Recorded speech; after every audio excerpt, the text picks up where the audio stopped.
สวัสดีครับสำหรับคลิปวิดีโอนี้นะครับจะเป็นคลิปวิดีโอที่จัดทำขึ้นเพื่อใช้สำหรับประกอบการเรียนการสอนนะครับในรายวิชาสถาปัตยกรรมไทยซึ่งอยู่ในหลักสูตรสถาปัตยกรรมศาสตร์บัณฑิตคณะสถาปัตยกรรมศาสตร์และศิลปกรรมสร้างสรรค์มทรอีสานนะครับโดยมีผมอาจารย์พงศักดิ์ลอยฟ้าเป็นผู้บรรยายนะครับเนื้อหาที่เราจะคุยกันในวันนี้จะเป็นเนื้อหาที่พูดถึงเรือนไทยในอีกแง่มุมหนึ่งนะครับเราจะมาพูดถึงเรือนไทยในแง่ของระบบโครงสร้างแล้วก็ส่วนประกอบของเรือนกันนะครับโดยที่เราจะใช้ตัว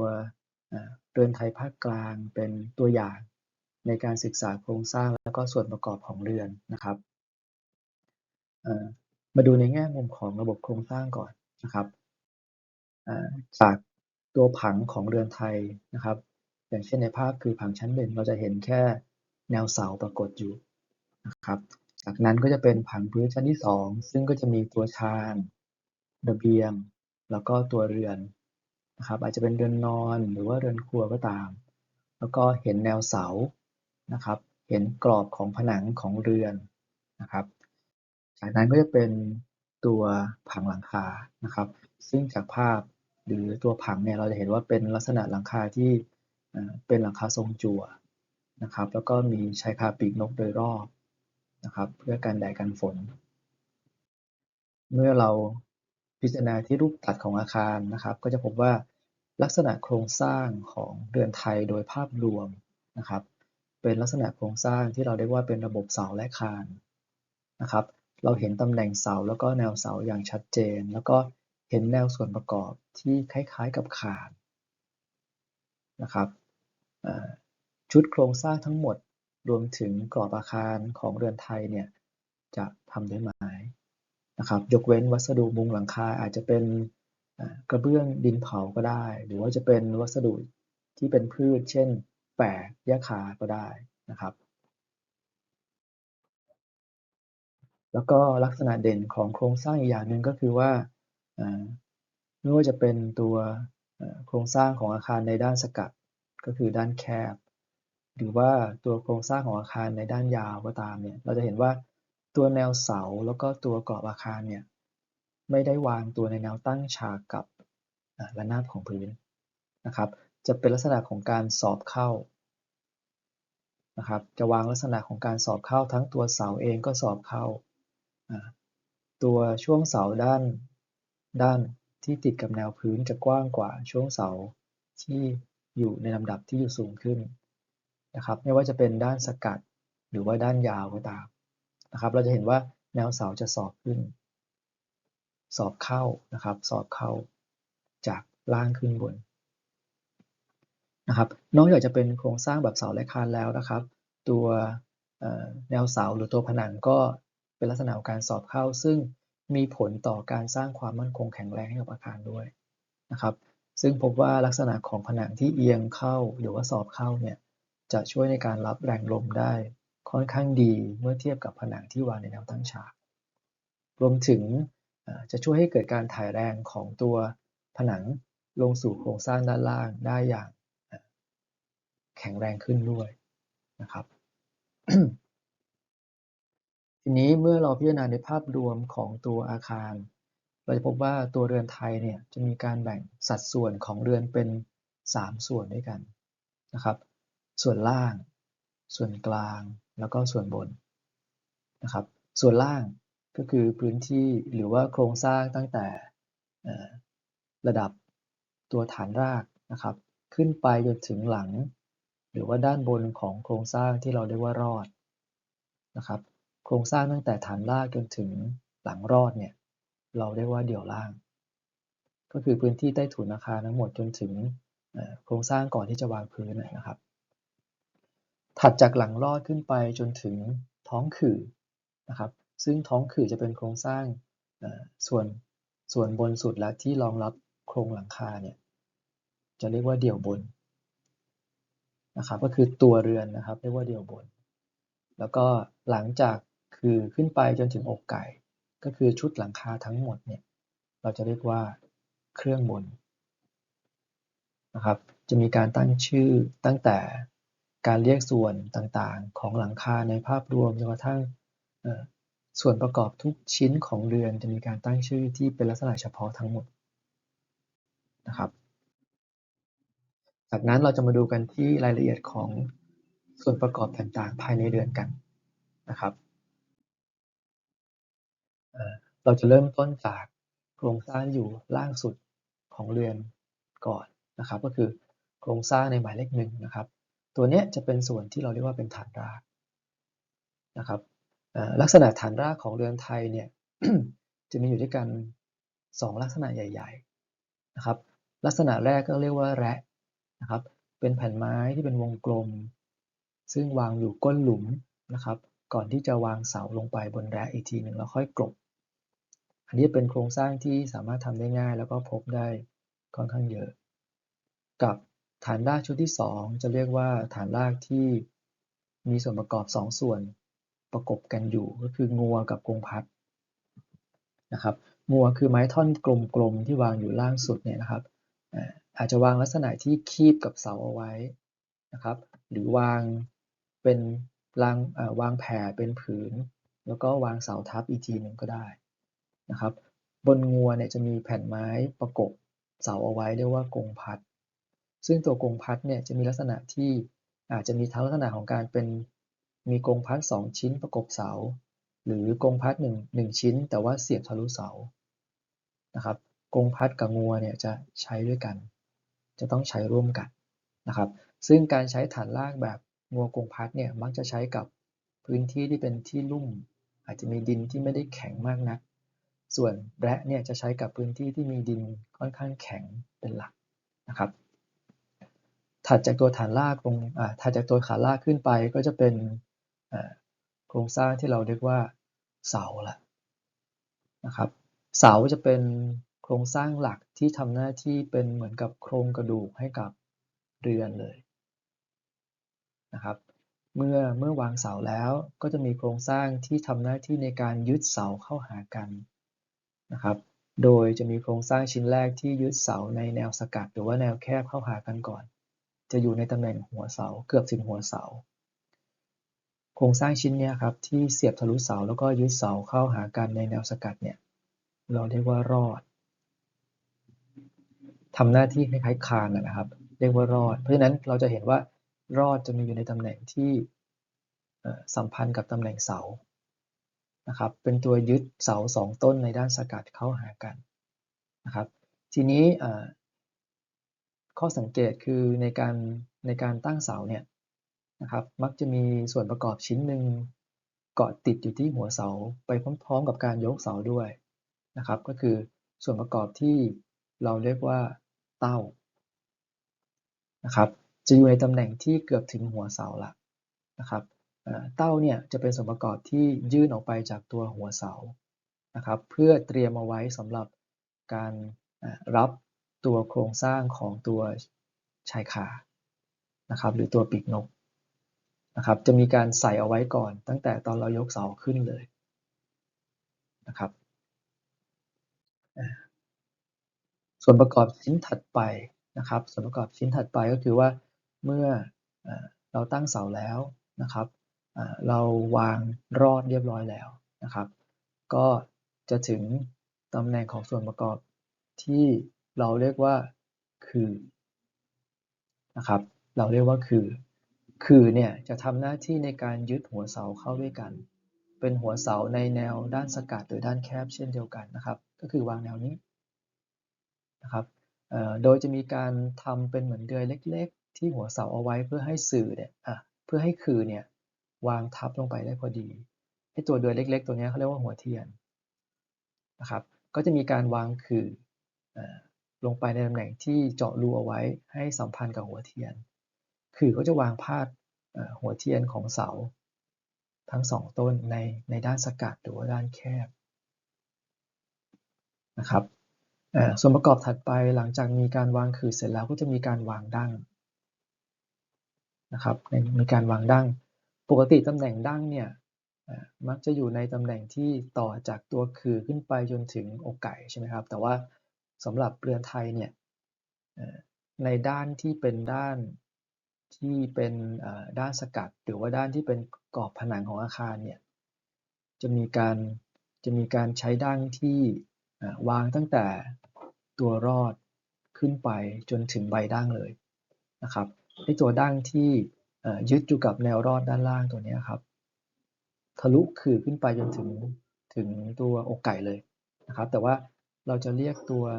ดั้งด้านล่างเนี่ยเรียกว่าเสาดั้งนะครับเมื่อพ้นขื่อขึ้นไปแล้วถึงจะเรียกว่าใบดั้งเพราะฉะนั้นเมื่อมองเผินๆเราจะเห็นว่าเหมือนมีเสา3 ต้นนะครับก็คือเสาเรือนซ้ายขวาตรงกลางคือเสาดั้งแต่ว่าเสาดั้งเนี่ยไม่ได้ทะลุลงมาถึงดินนะครับจะวางอยู่บนรอดอีกทีหนึ่งอย่างเงี้ยนะครับตัวเสาดั้งเนี่ยจะวางอยู่บนรอดอีกทีนึงเหมือนกับคีบตัวรอดเอาไว้ตัวรอดจะทำหน้าที่ในการถ่ายน้ำหนักของดั้งลงสู่เสาทั้งซ้ายและขวานะครับอันนี้คือโครงสร้างหลักๆที่เป็นโครงสร้างแนวดิ่งที่เพิ่มเข้าไปนะครับหลังจากมีเสาแล้วก็มีการตั้งเสาดั้งขึ้นไปต่อด้วยใบดั้งนะครับ จากนั้นก็จะเป็นโครงสร้างที่จะเชื่อมเสาในแนวยาวแล้วครับก็คือตัวแปรนะครับคือตรงนี้ตำแหน่งหัวเสาเนี่ยครับนอกจากจะมีขื่อวางพาดในแนวกว้างหรือด้านสกัดแล้วเนี่ยในด้านยาวก็จะมีแปรหัวเสาที่ยึดระหว่างเสาแต่ละคู่เข้าหากันด้วยนะครับเมื่อวางแปรเสร็จแล้วก็จะพบว่าโครงสร้างชุดบนทั้งหมดเนี่ยมีการรัดหัวเสาเข้าหากันแล้วด้วยขื่อแล้วก็แปรหัวเสาจากนั้นก็จะมารัดโครงสร้างด้านล่างครับด้วยพรึงนะครับซึ่งจะมีการวางพรึงอยู่บนหัวรอดอันนี้คือรอดนะครับถ้าจำได้นะครับตัวพรึงจะเป็นตัวที่ยึดเสาใ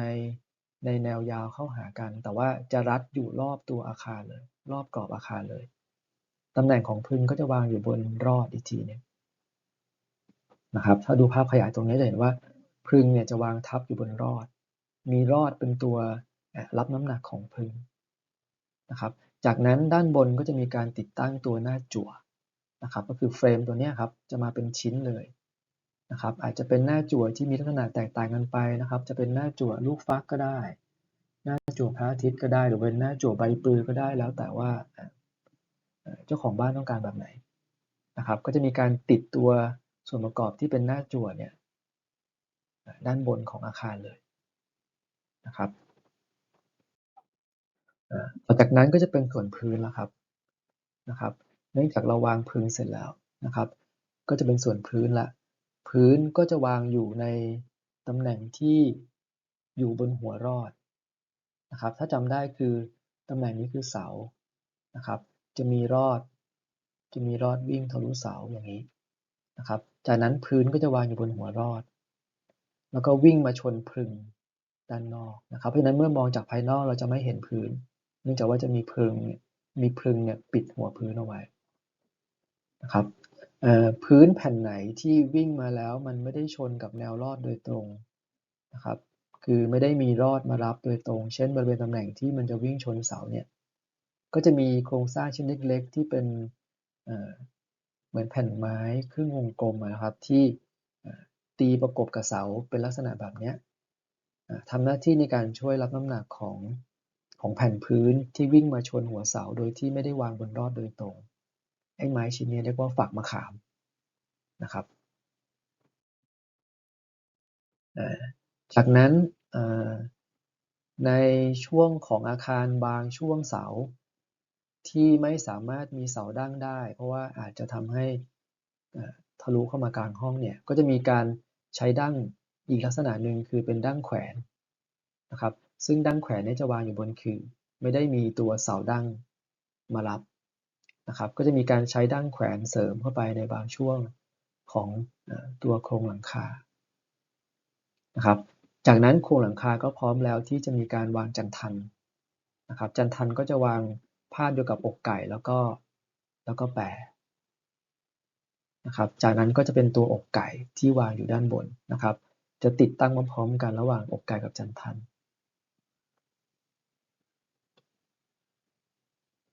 นะครับ เมื่อติดตั้งจานทันเสร็จแล้วก็จะเป็นส่วนประกอบถัดไปจากตัวจานทันก็คือตัวแปรนะครับตัวแปรตัวจานทันมักจะมีการบากร่องเอาไว้เพื่อให้แปรเนี่ยวางไว้บนตัวร่องนี้ได้อย่างแนบสนิทแนบแน่นมากขึ้นนะครับเมื่อวางจานทันเสร็จแล้วเราก็จะเป็นส่วนประกอบที่เกือบจะถึงส่วนหลังคาแล้วนะครับก็คือจะเริ่มมีการวางกลอนละนะครับตัวนี้นะครับจะเริ่มมีการวางกลอนแล้วกลอนก็จะวางพาดอยู่บนตัวแปรแล้วก็ตัวอกไก่ด้านบนนะครับส่วนตัวโครงสร้างถัดไปนะครับก็จะเป็นกรอบอาคารแล้วครับคือผนังนะครับผนังเมื่อตัวโครงสร้างหลักขึ้นติดตั้งหมดแล้วนะครับจะเป็นตัวกรอบอาคารละผนังก็จะมาเป็นชิ้นส่วนสำเร็จรูปเลยนะครับตัวผนังก็จะวางอยู่บนพรึงนะครับมาเป็นแผงแล้วก็วางอยู่บนพรึงนะครับส่วนด้านบนของอาคารเมื่อเราติดตั้งจั่วไปแล้วเนี่ยจะมีการติดตั้งปั้นลมเพื่อเก็บความเรียบร้อยของโครงสร้างนะครับอาจจะเป็นปั้นลมที่มีตัวเหงาหรือว่าปั้นลมหางปลาก็แล้วแต่นะครับก็จะทำหน้าที่ในการเก็บความเรียบร้อยของโครงสร้างหรือว่าปลายโครงสร้างด้านสกัดนะครับนอกจากนั้นในตำแหน่งที่มีชายคาปีกนกตัวนี้นะครับก็ถ้าเราจำได้คือเรามีการเสียบเต้าที่หัวเสาไว้รอแล้วเนี่ยก็จะมีการใส่ชิ้นส่วนถัดไปก็คือตัวเชิงชายนะครับหมายเลข16ก็คือตัวเชิงชายนะครับก่อนที่จะวางสะพานหนูเพื่อให้ตัวกลอนมาวางพาดอีกทีหนึ่งนะครับเมื่อกี้ที่พูดถึงไปนะครับว่าตัวแผงผนังเนี่ยในการวางติดตั้งแผงผนังเนี่ยจะวางอยู่บนพรึงนะครับเพราะฉะนั้นการที่โครงสร้างอาคารมันสอบเข้าเนี่ยทำให้การถ่ายแรงระหว่างตัวผนังกับเสาประกบกันได้แนบแน่นมากขึ้นนะครับทีนี้โครงสร้างที่เหลือนอกจากโครงสร้างหลักๆเมื่อกี้แล้วนะครับก็จะมีตัวสะพานหนูที่แนะนำไปแล้วคร่าวๆเมื่อกี้ว่าจะเป็นส่วนที่วางอยู่บนเชิงชายแล้วก็จะทำหน้าที่ที่ให้ตัวปลายพรึงด้านล่างเนี่ยวางพาดนะครับในส่วนรายละเอียดของการยึดนะครับโครงสร้างระหว่างตัวเต้านะครับตัวเต้ากับตัวจันทันของปีกนกเนี่ยอาจจะมีโครงสร้างที่เอามาใช้ในการยึดใน2รูปแบบนะครับถ้าเป็นลักษณะของไม้ที่คล้ายๆกับเป็นไม้ที่ให้ตัวเต้ากับตัวจันทันปีกนกยึดเข้าหากันเสียบทะลุเข้าไปในโครงสร้างตัวนี้เราเรียกว่าค้างคาวนะครับหรือถ้าไม่ใช้ค้างคาวก็อาจจะใช้ตัวสลักกับเดือยทะลุตัวโครงสร้างเสียบทะลุโครงสร้างได้เลยก็ได้นะครับส่วนตัวนี้คือโครงสร้างของตัวกันศาสตร์นะครับถ้าตัวกันศาสตร์หรือใช้คาปีกนกมีตำแหน่งมีขนาดที่ใหญ่แล้วก็ยาวเนี่ยอาจจะต้องมีตัวค้ำยันเข้ามาช่วยด้วยนะครับ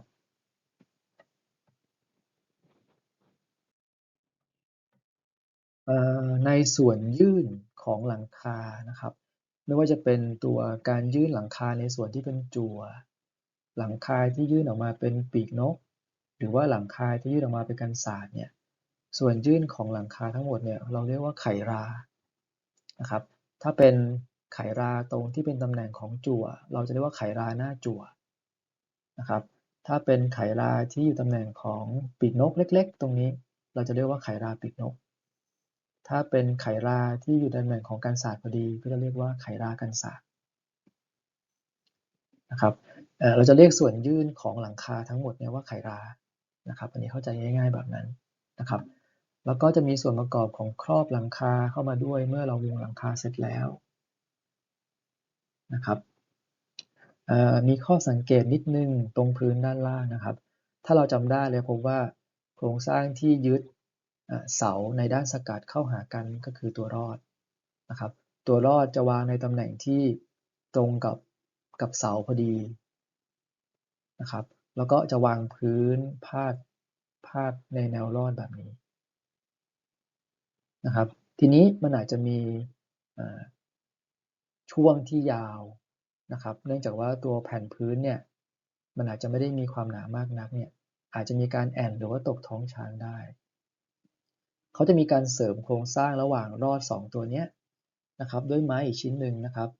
ซึ่งตัวนี้เรียกว่าราคล้ายๆรอดเลยเพียงแต่ว่าราเนี่ยไม่ได้ยึดอยู่กับเสาเหมือนกับรอดแต่ราเนี่ยจะยึดอยู่กับพึงแบบนี้นะครับแล้วก็จะมีเส้นเหล็ก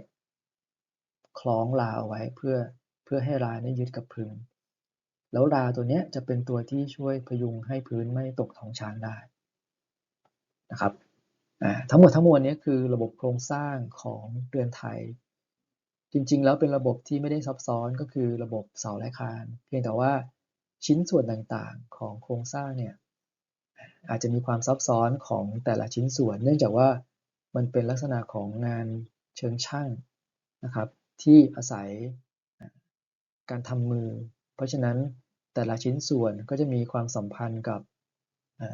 ส่วนประกอบของอาคารที่เป็นส่วนเฉพาะนะครับทุกชิ้นของตัวเรือนไทยก็จะมีชื่อเรียก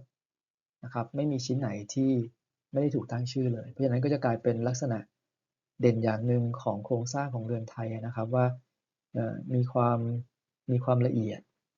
นะครับช่างมีความละเอียดช่างมีความพิถีพิถันในการสร้างแล้วก็ทั้งหมดทั้งมวลเนี่ยถูกสร้างด้วยโครงสร้างที่เป็นไม้ทั้งสิ้นนะครับ